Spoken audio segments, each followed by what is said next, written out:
میں خود بھی پچھلے دنوں گڈانی گیا ہوا تھا، تو میں نے خود دیکھا ہے کہ بہت ساری فیملیز ایسی ہیں کہ جو پانی کی لہر پیچھے جاتی ہے تو وہ بہت آگے چلے جاتے ہیں، باوجود اس کے کہ وہاں جو ہے وہ گارڈ کھڑے ہوتے ہیں، لوگ کھڑے ہوتے ہیں، ان کو منع کر رہے ہوتے ہیں کہ بھئی اس پوائنٹ پہ نہیں جاؤ، یہ خطرناک ہے، یہاں سے آپ ڈوب سکتے ہو، لیکن وہ کسی کی نہیں سنتے ہیں۔ اور ہم نے ایسے لوگوں کو بھی، نوجوانوں کو بھی دیکھا، ان کے ہاتھ میں جو ہے وہ موبائل ہوتا ہے، اور یہ جو آج کل ایک ٹرینڈ چل پڑا ہے سیلفی کا، اور بس میں نے جو ہے وہ ایسے پوائنٹ سے اپنے آپ کو جو اپنی سیلفی لینی ہے کہ بس میرے دوست جو ہے وہ لائک کریں مجھے فیس بک پہ، اور مجھے دیکھ کر کہیں کہ واہ بھائی واہ، کیا ہی بندے نے جو ہے وہ جان دے دی اچھی سیلفی لینے کے لیے۔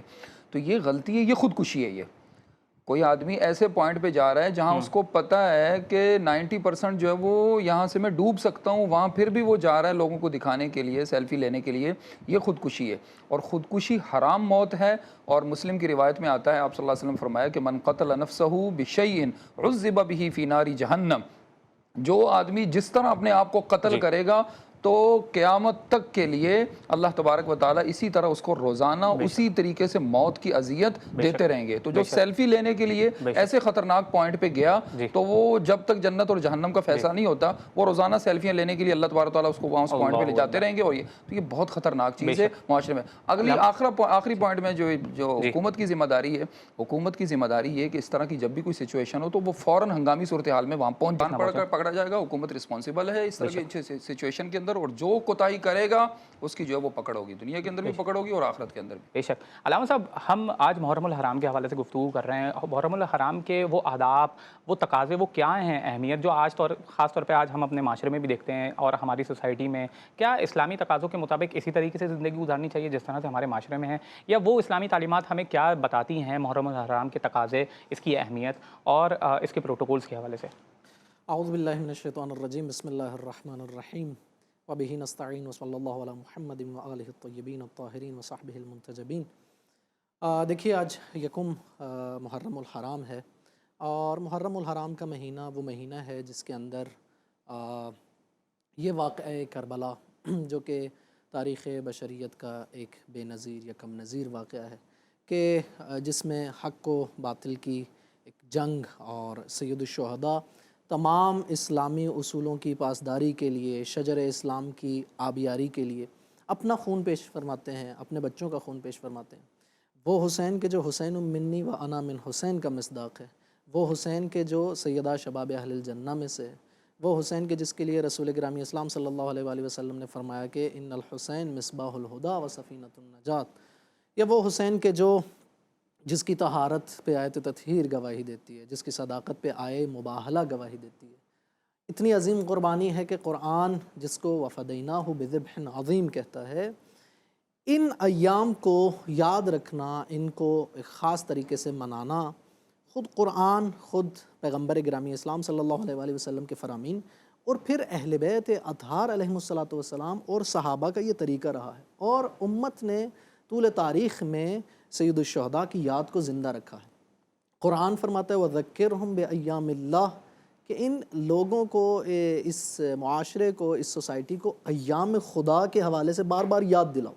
یعنی کوئی بھی ایسا دن ہے جو کسی نبی کے متعلق ہے، کسی ولی کے متعلق ہے، کہ ائمہ میں سے کسی امام کے متعلق ہے، کسی الہی شخصیت کے متعلق ہے، یا اس کے کسی خاص کارنامے کے متعلق ہے، اس کو جب آپ زندہ رکھتے ہیں کسی بھی انداز میں، تو اسے زندہ رکھنے کا سب سے اہم فائدہ یہ ہے کہ وہ ویلیوز، وہ اقدار، وہ اسلامی اصول، وہ اسلامی اخلاقیات جن کے لیے اس نے ایفرٹ کی ہوتی ہے وہ زندہ رہتی ہیں۔ مثلا کیوں ہم رسول گرامی اسلام صلی اللہ علیہ وآلہ وسلم کی یاد کو مختلف طریقوں سے زندہ رکھتے ہیں، کبھی ربیع الاول کا جشن منا کے، کبھی ان کے حوالے سے کسی بھی محفل کو برپا کر کے، اسی طرح سے دوسرے انبیاء یا بزرگان دین کا، اس کا اہم ترین مقصد یہ ہے کہ معاشرے میں اگر یہ نام زندہ رہے گا، یہ یاد اگر زندہ رہے گی، جس طرح سے شاعر نے کہا کہ اسلام زندہ ہوتا ہے ہر کربلا کے بعد، یعنی ہر دور میں، اقبال نے بھی فرمایا تھا کہ قافلہ حسین میں، اس قافلہ حق میں ایک حسین نہیں ہے، باقی ہر چیز موجود ہے، اس حسین کی ضرورت ہے۔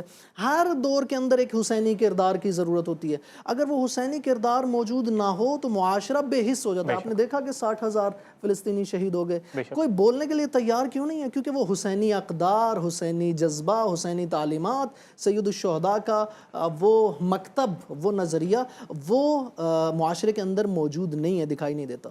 اس کو زندہ رکھنے کا سب سے اہم طریقہ یہ ہے کہ سید الشہداء کی یاد کو زندہ کیا جائے. بے شک. اس یاد کو زندہ کرنے میں آپ کوانٹٹی اور کوالٹی دونوں میں اضافہ کریں, بڑھاتے جائیں. وہ یاد بھی سال ہا سال بڑھتی جائے اور اس یاد میں عمق آتا جائے, اس کی کوالٹی بہتر ہوتی جائے. یعنی وہ یاد ایسے سادہ اور سطحی یاد نہ ہو, بلکہ واقعاً جس طرح سے سید الشہداء کے مکتب کی یاد ہونی چاہیے اس طرح کی یاد, دل کے خلوص کے ساتھ خاص طور پہ, اور وہ ان تقاضوں کو خاص طور پہ مد نظر رکھتے ہوئے, ان اہداف اور اغراض و مقاصد کو مد نظر رکھتے ہوئے جو امام حسین نے اپنی تحریک کے آغاز میں اپنے خطبات کے ذریعے ارشاد فرمائے تھے. ناظرین ایک چھوٹا سا بریک لیتے ہیں, بریک کے بعد دوبارہ حاضر ہوتے ہیں اور اس میں پھر آپ کے سوالات کو بھی انکلوڈ کرتے ہیں.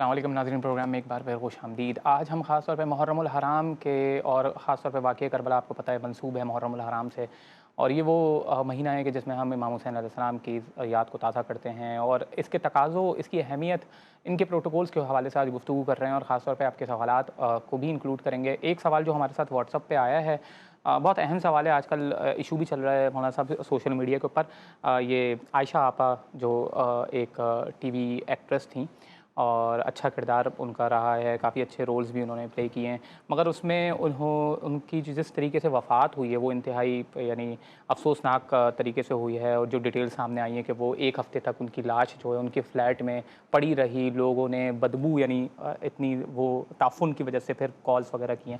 اس کے حوالے سے آپ کا کیا اوپینین ہے؟ بچے بھی تھے ان کے, مگر اس کے باوجود وہ اکیلی رہ رہی تھیں, بزرگ خاتون تھیں. دیکھیں ولید بھائی, آپ نے جو ہے نا میرے دل کو چھیڑ دیا, اور میں گزشتہ ایک ہفتے سے اس بارے میں سوچ رہا ہوں, بلکہ میں سوچ رہا ہوں کہ اس کے اوپر میں تفصیل سے لکھوں بھی, لیکن بدقسمتی سے مصروفیات کی وجہ سے میں لکھ نہیں پا رہا ہوں اس پر. معذرت کے ساتھ تمام والدین سے, میں والدین کی خدمت میں جو ہے وہ گزارشات کرنا چاہتا ہوں. اور آج تک تو ہم نے یہ تو سنا ہے کہ والدین کے بڑے حقوق ہیں. بے شک قرآن بھرا پڑا ہے, وَقَضَىٰ رَبُّكَ أَلَّا تَعْبُدُوا إِلَّا إِيَّاهُ وَبِالْوَالِدَيْنِ إِحْسَانًا, اور فرمایا کہ ہما جنتک و نارک, تمہارے والدین تمہاری جنت ہیں, تمہارے جہنم ہیں. اور یعنی قرآن حدیث میں بہت ساری تعلیم, بلکہ میں آپ کو آگے جانے سے پہلے ایک لطیفہ سناتا ہوں. آج سے 15-20 سال پہلے میں ساہیوال کے اندر ایک گریڈ اسٹیشن ہے, وہاں قرآن سناتا تھا. تو صبح میں درس قرآن دیتا تھا, تو وَقَضَىٰ رَبُّكَ أَلَّا تَعْبُدُوا, میں نے ان آیات کی روشنی میں ایک دھواں دار تقریر کی کہ بھئی والدین کے یہ حقوق ہیں, یہ حقوق ہیں, یہ حقوق ہیں. تو اس وقت سینئر آفیسر تھے وہاں گریڈ اسٹیشن کے, احسان صاحب, پتہ نہیں اب زندہ ہے یا فوت ہو گئے ہیں, شاید وہ سن رہے ہیں. تو وہ میرے پاس آئے اور کہا کہ مفتی صاحب کان تھک گئے سن کے, والدین کے یہ حقوق ہیں, یہ حقوق ہیں, یہ بتاؤ کہ قرآن اور حدیث میں کہیں اولاد کے بھی حقوق آئے ہیں یا نہیں ہیں. میں نے کہا یار بہت جلے ہوئے نظر آ رہے ہو, خیر تو ہے. کہا کہ اگر میں آپ کو اپنے والدین کا سلوک اور والدین کا رویہ اور ان کی وحشیت اور ان کی درندگی اور ان کی حسد اور ان کا رقابت اور ان کا جو ہے وہ وحشیانہ سلوک میری اور میری بیوی کے ساتھ میں آپ کو بتاؤں نا, تو آپ جو ہے وہ, تو میں ہنس پڑا اور میں نے کہا کہ یار قرآن کے اندر تو اولاد کے بھی بہت سارے حقوق ہیں, سورۃ لقمان کا پورا رکوع اس کے بارے میں ہے اور بہت ساری آیات اس میں. تو کہا کہ وہ مولوی سناتے کیوں نہیں ممبروں کے اوپر, ان والدین کو سمجھاتے کیوں نہیں. یہ اب میں آتا ہوں عائشہ آپا کے جو ہے وہ اسٹوری کی طرف. دیکھیں جیسے میں نے بتا دی, اس میں کوئی شک نہیں کہ والدین کے بہت حقوق ہیں, لیکن میں آپ کے سامنے ایک نیا پوائنٹ جو ہے وہ آپ ریز کرنا چاہتا ہوں. والدین کو والدین بن کے دکھانا چاہیے. کیا مطلب ہے؟ والدین, میں دوبارہ ریپیٹ کرتا ہوں, والدین کو والدین بن کے دکھانا چاہیے. سورۃ یوسف پوری کی پوری اس بارے میں. دنیا کے اندر کسی اولاد نے اتنا اپنے والدین کو نہیں ستایا جتنا کہ یعقوب علیہ السلام کی اولاد نے ان کو ستایا ہے. 40 سال تک رلایا. وَابْيَضَّتْ عَيْنَاهُ مِنَ الْحُزْنِ فَهُوَ كَظِيمٌ, آنکھیں سفید ہو گئیں, خون آنے لگا آنکھوں سے. پوری سورت یوسف پڑھ لیں, کہیں یعقوب علیہ السلام نے اپنی اولاد کو کہا میں تمہیں گھر سے نکال دوں گا, گالیاں دی ہوں, آگ کیا ہو, اخبار میں اشتہار دیا ہو کہ آج کے بعد اس کا میری اولاد کا میری پراپرٹی سے کوئی تعلق نہیں ہے, ان کی بیویوں کو گالی دی ہو, ان کی اولاد کو جو ہے وہ ستایا ہو. پوری صورت ہمیشہ یعقوب علیہ السلام نے سب کچھ پتا تھا, اس کے باوجود یا بنی ہے, یا بنی ہے, یا بنی ہے, درجنوں بار صورت یوسف کے اندر او میرے پیارے بیٹو, او میرے پیارے بیٹو. اور جب سارا جو ہے وہ ڈرامہ کھل گیا اور یعقوب علیہ السلام کے سامنے آ گیا کہ انہوں نے ہی جو ہے وہ یہ بنیامین کو الگ کیا تھا, انہوں نے یوسف علیہ السلام کو کنویں میں ڈالا تھا, تو ساروں نے معافی مانگی, سوری کی, تو باپ نے جو ہے وہ ایک لفظ بھی تانے کا نہیں بولا. فرمایا کہ سوف استغفر لکم ربی، جاؤ میں نے بھی تمہیں دل سے معاف کر دیا ہے، میں نے تمہیں آج تک تمہیں پہلے بھی کچھ نہیں کہا تھا، کوئی سخت بات نہیں کی تھی، لیکن جو ہے وہ میں تمہارے لیے رب کے سامنے بھی سجدہ کر کے تمہارے لیے مغفرت کی دعا مانگوں گا۔ اس کو کہتے ہیں ماں باپ، اس کو کہتے ہیں باپ، اور یہ ہے ماں باپ کا سلوک ہونا چاہیے۔ یہ جو کیس ہے اس کے اندر دیکھیں پوری سوشل میڈیا پہ جو ہے ان کی اولاد کو برا بھلا کہا جاتا ہے، میں بھی ان کو برا بھلا کہتا ہوں، اور 3 بچے تھے، ایک شاید ملائیشیا کے اندر ہے اور ایک دبئی کے اندر لڑکی ہے اور دوسری یہاں پاکستان کے اندر ہے، اور اس طریقے سے وہ اکیلی رہ رہی تھی۔ اچھا، ایک اولاد پاکستان میں بھی ہے؟ پاکستان میں بھی، اچھا الگ رہ رہی تھی، وہ الگ کیوں رہ رہی تھی؟ ہم تو بلیم کر رہے ہیں ان کی جو ہے وہ اولاد کو کہ انہوں نے اکیلے چھوڑ دیا، لیکن جو ان کی میں نے آڈیو کچھ کال جو ہے وہ سوشل میڈیا پہ موجود ہے، اس کے مطابق انہوں نے خود کہا ہے کہ میری اولاد مجھے کہتی تھی کہ دبئی آ جاؤ، سنگاپور آ جاؤ، لیکن میں نہیں جاتی تھی، میں جو ہے وہ میرا اپنا مائنڈ ہے، میرا اپنا ذہن ہے، میں اس ذہن کے مطابق اکیلے رہنا چاہتی ہوں۔ یہ صرف عائشہ آپا کا مسئلہ نہیں ہے، یہ ان کی نفسیات نہیں ہے، یہ ہمارے معاشرے کے اندر بہت سارے والدین کی یہ نفسیات ہیں۔ دیکھیں، اگر آپ جو ہے وہ ماں باپ بننا چاہتے ہیں تو ماں باپ بننے کی کچھ جو ہے وہ کچھ کنڈیشنز ہیں، کچھ شرائط ہیں، کچھ اوصاف ہونے چاہیے ماں باپ کے اندر۔ ماں باپ کی مثال جو ہے وہ، جب آپ ماں باپ بن گئے تو آپ کی اپنی انفرادی زندگی ختم ہو گئی، اب آپ جو ہے وہ مل جل کر رہنا سیکھو۔ ماں باپ کے اندر شفقت ہونی چاہیے، ماں باپ کے اندر اپنائیت ہونی چاہیے، ماں باپ کے اندر محبت ہونی چاہیے، ماں باپ اپنی اولاد کے غم کو غم سمجھیں، اپنی اولاد کی خوشی کو خوشی سمجھیں، اور اپنی اولاد کے لیے جو ہے وہ فکر کریں۔ لیکن بدقسمتی سے ہمیں جو ہے وہ 70% ماں باپ ایسے ہیں کہ جن کی کوئی کاؤنسلنگ نہیں ہوتی، بچے وہ پیدا کر رہے ہوتے ہیں لیکن ان کو کچھ پتہ نہیں ہوتا کہ ہماری جو ہے وہ رسپانسبلٹیز کیا ہیں، ہمیں جو ہے وہ کیسے ٹریٹ کرنا ہے اپنی اولاد۔ خدا کی قسم میرے سامنے ایسے واقعات ہیں، خون کے آنسر ہوتا ہوں میں۔ ابھی جو ہے وہ حالیہ 2 مہینوں کے اندر 2 کیسز آئے ہیں۔ میری گھر کے ساتھ مسجد ہے، میری مسجد کے ساتھ فیکٹری ہے، اس کے مینیجر میرے پاس ایک دفعہ آیا، آپ میری بات مجھے 5 منٹ آپ دیں تاکہ میں اپنا پوائنٹ جو ہے وہ صحیح ایکسپلین کر سکوں۔ میرے پاس آیا، کہا مجھ سے میرا نکاح پڑھا دو۔ میں نے کہا کیا مسئلہ ہے؟ کہا میری منگنی ہو گئی، والدہ نے کی ہے منگنی کے بعد میری والدہ بار بار اب وہاں جاتی ہے اور روزانہ آ کر رات کو تقریریں شروع کر دیتی ہے، تمہاری بیوی نے جو وہ چائے کا کپ ایسے رکھا ہے، ایسے رکھا ہے، ایسے رکھا ہے، اور اب مجھے ڈر لگ رہا ہے کہ ہم محبت کرتے ہیں دونوں، اور جو ہے وہ مجھے خطرہ ہے کہ میری والدہ مجھے جو ہے وہ اشاروں سے کہہ رہی ہے کہ توڑ دو منگنی کو، تو آپ ایسا کریں جلدی میرا نکاح پڑھا دیں تاکہ، اور پھر میری والدہ بن جائے گی۔ میں نے کبھی اپنی والدہ کو لے آؤ نکاح کے اندر، ایسا نہ ہو کل تمہارے لیے پرابلم کھڑی کرو۔ نہیں مفتی صاحب آپ نکاح پڑھا دو، انشاءاللہ سب صحیح ہو جائے گا۔ میں چلا گیا، نکاح پڑھا دیا، اور اس کے بعد جو ہے وہ پھر اس نے 1-2 مہینوں کے بعد نا اپنی والدہ کو کسی تقریب میں یہ کہ اس نے نہیں بتایا، پتہ چل گیا کہ بھئی ان کا آپس میں نکاح ہو چکا ہے، تو وہ گھر پہ آ کے تپ گئی اور کہا کہ میرا دودھ تمہارے اوپر حرام ہے، تم نکل جاؤ، کبھی میری شکل نہیں دیکھنا، حالانکہ بیوہ ہے اور 2 بیٹے ہیں۔ اور یہ ایسی جہالت ہے کہ آپ اتنی مشکل سے یار اولاد کو پالتے ہو، جب وہ آپ کا سہارا بنتی ہے تو آپ گھر سے نکال دیتے ہو اس کو، تو کہا نکل جاؤ یہاں سے۔ خدا کی قسم وہ 1.5 سال تک وہ باہر رہا ہے وہ، اور مجھے اس نے آ کر میں نے اس کی مدر سے بات کی، میں نے پہلے پورا کہا کہ میں یہ ہوں تو میں آپ کے پاس جو ہے وہ چائے پینے کے لیے آنا چاہوں گا۔ کہا بالکل مفتی صاحب آپ آئیں۔ اچھا، پھر مجھ سے انہوں نے پوچھا آپ کس سلسلے میں آنا چاہیے؟ میں نے کہا میں جو ہے وہ بندے نام لیا اس بچے کا، احمد کا، میں نے اس کے سلسلے میں کہا مفتی نے بالکل نہیں آیا، میں اس سلسلے میں کوئی بات ہی نہیں کرنا چاہتی ہوں، یہ میری نظروں میں مر گیا ہے، میں اس کی شکل نہیں دیکھنا چاہتی ہوں۔ آج 2 سال ہو گئے وہ یہاں کلفٹن کے اندر ایک اپارٹمنٹ میں رہ رہا ہے، ایک اس کا بیٹا ہو گیا، آج تک اس کی ماں نہ اس کے بیٹے کی شکل دیکھنے کے لیے آئی ہے نہ کبھی، صرف کیا کہ اس نے جو اپنی مرضی سے شادی کر لی۔ یہی ایک کیس جو ہے میں ایک بڑی یونیورسٹی کے اندر پڑھاتا ہوں، میرا بچہ ہے اور 80 لاکھ روپے اس کے باپ نے اس کے اوپر لگایا ہے، صرف اس نے اپنی مرضی کی شادی کی ہے، اور ابھی 6 مہینے سے وہ میرے ساتھ رابطے میں تھا۔ ابھی اس کو پچھلے دنوں جو وہ بیٹا ہوا ہے تو ماں باپ جو ہے وہ شکل دیکھنے کے لیے نہیں گئے اس کے، اور وہ رو رہا تھا۔ اس کی بیوی سے میری باتیں ہوئی، اس کی بیوی نے کہا کہ سر یہ صبح شام کو لے کے بیٹھ جاتے ہیں ہر روز ہی، اور جو ہے وہ گالیاں دیتے ہیں مجھے، اور جو ہے وہ مجھے کہتے ہیں کہ تم جو باہر ہوٹلنگ کرنے کے لیے کیوں گئے ہو، یہ کب جو ہے وہ تمہاری بیوی اندر سوئی رہتی ہے، یہ کب یہاں کیوں پڑے ہوئے ہیں، کام کروں پھر بری ہوں، کام نہ کروں پھر بری ہوں۔ خدا کے لیے ان والدین نے اذیت بنائی ہوئی ہے۔ آخری بات میں آپ کے سامنے ذکر کرنا چاہتا ہوں وہ یہ کہ ترمذی کی روایت کے اندر ہے، حضرت اقرا بن حابس نبی کریم صلی اللہ علیہ وسلم کے پاس آئے، آپ صلی اللہ علیہ وسلم حضرت حسن کو، بخاری کی بھی روایت ہے، حضرت حسن کو چوم رہے تھے، تو حضرت اقرا بن حابس نے کہا کہ کیا آپ اپنے بچوں کو چومتے ہیں؟ تو آپ صلی اللہ علیہ وسلم فرمایا کہ ہاں میں تو چومتا ہوں۔ اس نے کہا کہ ان لی 10 من الولد، میرے 10 بچے ہیں، ما قبلت منهم احدا، آج تک میں نے کسی کو نہیں چوما۔ تو آپ صلی اللہ علیہ وسلم فرمایا کہ من لا یرحم لا یرحم، جو ماں باپ اپنی اولاد پر شفقت اور رحم نہیں کرتے تو اولاد بھی ان کے اوپر شفقت اور رحم نہیں کرے گی۔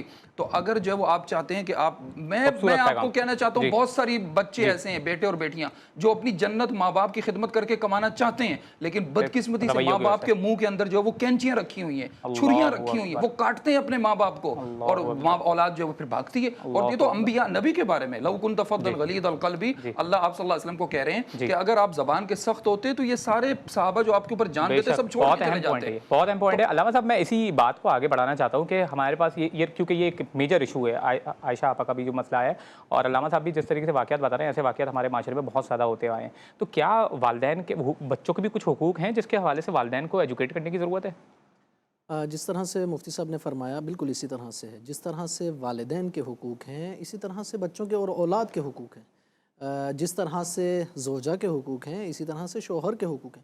یعنی ہر شخص کے حقوق ہیں. لیکن ہمارے معاشرے کا مسئلہ یہ ہے, واضح ہے کہ جو تاکید اور جو زور والدین کے حقوق پر اور ان کے احترام پر دیا گیا ہے وہ ہمیں کسی اور جگہ پر نہیں ملتا. خداوند متعال نے اپنی عبادت کے ساتھ والدین کے احترام کو ذکر کیا, وَقَضَىٰ رَبُّكَ أَلَّا تَعْبُدُوا إِلَّا إِيَّاهُ وَبِالْوَالِدَيْنِ إِحْسَانًا, کہ یہ دو فیصلے ہیں کہ ایک خداوند متعال کی صرف عبادت کرو, دوسرا اپنے والدین پر احسان کرو.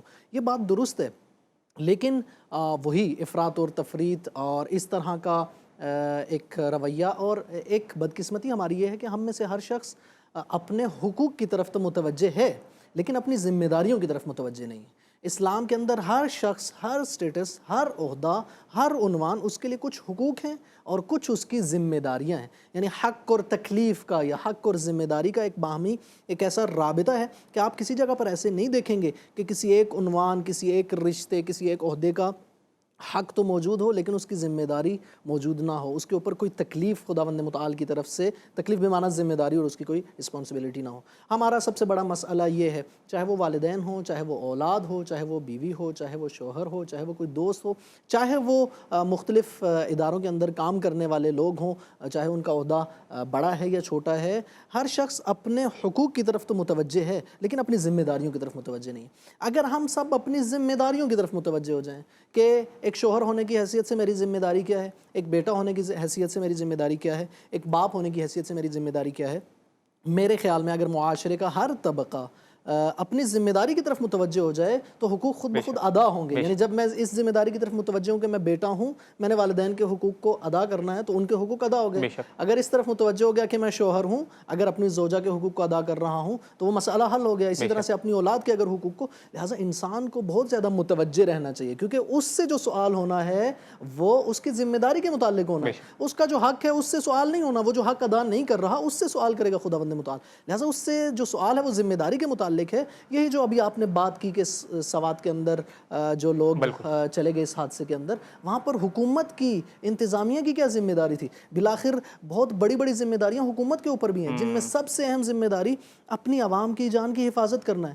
واضح ہے کہ یہاں پر غفلت ہے. اچھا, یہ امپورٹنٹ پوائنٹ ہے کہ حکومتی آفیشل بھی جو ہیں, جو گورنمنٹ آفیشل بھی ہیں, وہ بینیفٹس تو پورے لینا چاہتے ہیں جاب سے مگر ذمہ داری پوری نہیں کرنا چاہتے. کی طرف متوجہ ہیں, نہ بل دیتے ہیں اپنی ہی تنخواہوں کو بڑھانے کے اور اپنی ہی مراعات کو بڑھانے کے چکر میں. لیکن وہ جو آپ یہی اندازہ لگا لیں کہ اگر اسی جگہ پہ ان 18 افراد میں سے ایک فرد بھی کسی وزیر یا مشیر کا بچہ ہوتا, کسی بڑے آفیسر کا بچہ ہوتا تو وہاں پر کس طرح سے مدد ہوتی. لیکن ہم من حیث القوم اپنی ذمہ داریوں کی طرف متوجہ نہیں ہیں. اکراس دی بورڈ یہی پرابلم سامنے آ رہی ہے ہمارے معاشرے میں کہ ہم وہ لوگ ہیں کہ جو اپنے بینیفٹس اور اپنی مراعات کی تو بات کرتے ہیں کہ ہمارے یہ حقوق ہیں مگر دوسروں کے حقوق کو پامال کرتے پھرتے ہیں, دوسروں کے حقوق کے بارے میں سوچتے بھی نہیں ہیں, کچھ فکر بھی نہیں کرتے. اس حوالے سے ظاہر ہے پوری قوم کو متوجہ ہونے کی ضرورت ہے, اپنے ایٹیٹیوڈ کو بدلنے کی ضرورت ہے. ایک چھوٹا سا بریک لیتے ہیں ناظرین, بریک کے بعد دوبارہ حاضر ہوتے ہیں.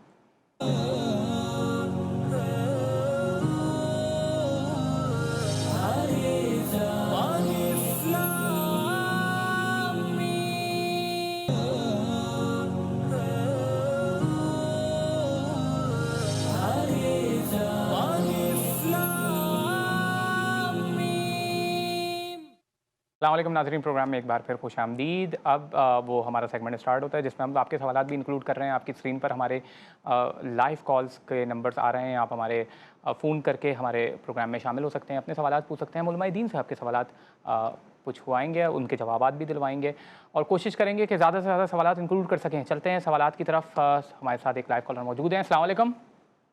السلام علیکم سر. وعلیکم السلام. سر میں یہ پوچھنا تھا, آپ کی آواز صحیح نہیں آ رہی ہے. ہمارا حصہ نہیں دے رہا. آپ کی آواز بالکل صحیح نہیں آ رہی ہے. پلیز دوبارہ کہیے گا کیا کہنا چاہ رہی ہیں آپ.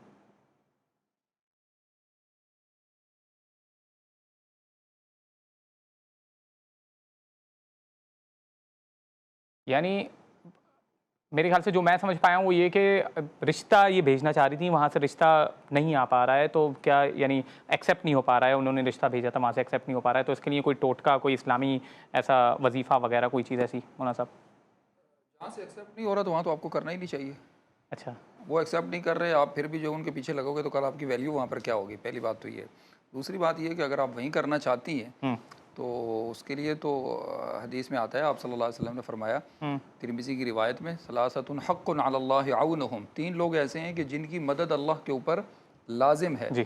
3 لوگ ایسے ہیں جن کی مدد اللہ کے اوپر لازم ہے. باقی 2 لوگوں کا ذکر تو نہیں کرتے. ان میں سے پہلے نمبر پر جو آپ صلی اللہ علیہ وسلم فرمایا، الناکح الذی یرید العفاف، یعنی وہ شادی کا خواہش مند کہ جو پاک دامنی چاہتا ہے اور اس کے لیے وہ اللہ تبارک و تعالیٰ سے مانگتا ہے کہ یا اللہ فلاں جگہ جو ہے وہ میرا رشتہ کروا دے، لڑکا ہو یا لڑکی ہو. تو حدیث میں آتا ہے حق علی اللہ عونہم، اللہ کے اوپر ان کی مدد لازم ہے. تو میں آپ کو یہ مشورہ دوں گا کہ آپ صبح جو ہے وہ 4 بجے اٹھیں تہجد کے اندر اور 8-10 رکعتیں خشوع اور خضوع سے پڑھیں اور اس کے بعد اللہ کے سامنے ہاتھ پھیلائیں، 2 آنسو گرائیں اور کہیں کہ یا اللہ جس کو میں پسند کرتا ہوں یا جس کو پسند کرتی ہوں اس کے دل کو میری طرف متوجہ کر دے. تو انشاءاللہ آپ 10-12 دن جو ہے وہ اس طرح تہجد کی پابندی کریں، اس کے بعد 2 آنسو گرائیں ضرور. میرے خیال میں تو آپ کا یہ پھر رشتہ جو ہے وہ ریجیکٹ نہیں. ویسے میں آپ کو مشورہ یہ دوں گا کہ اگر وہ نہیں ایکسیپٹ کر رہے تو آپ کوئی دوسرا تلاش کریں. اچھا علامہ صاحب، ایک اور سوال ہمارے ساتھ واٹس ایپ پہ یہ بھی آیا ہے کہ کیونکہ محرم الحرام ہے، اس سے ظاہر ہے اس سے متعلق بھی لوگوں نے سوال کیا کہ کیا امام حسین علیہ السلام کی جو شہادت ہے وہ تقدیر میں لکھی جا چکی تھی کیونکہ وہ پیشن گوئیاں بھی پہلے ہو چکی تھیں، یا یہ یزید کے ظلم کے باعث ایسا ہوا ہے؟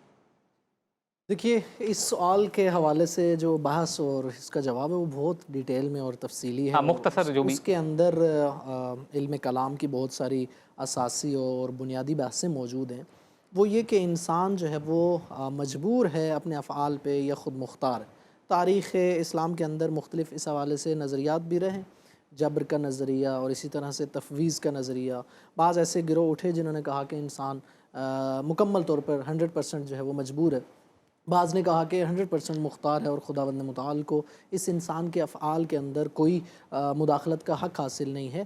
ائمہ اہل بیت علیہم الصلوۃ والسلام سے جب پوچھا گیا، امام محمد باقر علیہ السلام سے، امام جعفر صادق علیہ الصلوۃ والسلام سے، تو آپ نے فرمایا کہ لا جبر ولا تفویض بل الامر بین الامرین. نہ ہم جبر کے قائل ہیں کہ انسان 100% مجبور ہے، نہ ہم تفویض کے قائل ہیں کہ خداوند متعال نے سپرد کر دی معاملات انسان کے اور خداوند متعال کوئی مداخلت نہیں کرتا. ایسا نہیں ہے. دیکھیے، ہم یہ کہتے ہیں کہ انسان خود مختار ہے. اگر انسان مختار نہ ہو تو پھر نیکی کرنے والے کو جزا اور گناہ کرنے والے کو، فساد کرنے والے کو سزا دینا عدل کے اور عدالت کے خلاف ہے، خداوند متعال کے عدل کے خلاف ہے. لہٰذا یزید نے جو کچھ کیا ہے یا اس کی فوج نے جو کچھ کیا ہے وہ اپنے مکمل اختیار سے کیا ہے. اگر آپ یہ کہیں کہ چونکہ تقدیر میں لکھا تھا، تقدیر میں لکھے ہونے کا ایک اور مطلب ہے. تقدیر میں لکھے ہونے کا مطلب یہ ہے کہ خداوند متعال کے علم ازلی کے اندر، اس لوح محفوظ کے اندر خداوند متعال جانتا ہے، کیونکہ وہ عالم ما کان و ما یکون ہے، وہ ماضی اور مستقبل کے تمام معاملات کو جانتا ہے. لہٰذا اس سے کوئی چیز ڈکی چھپی نہیں ہے.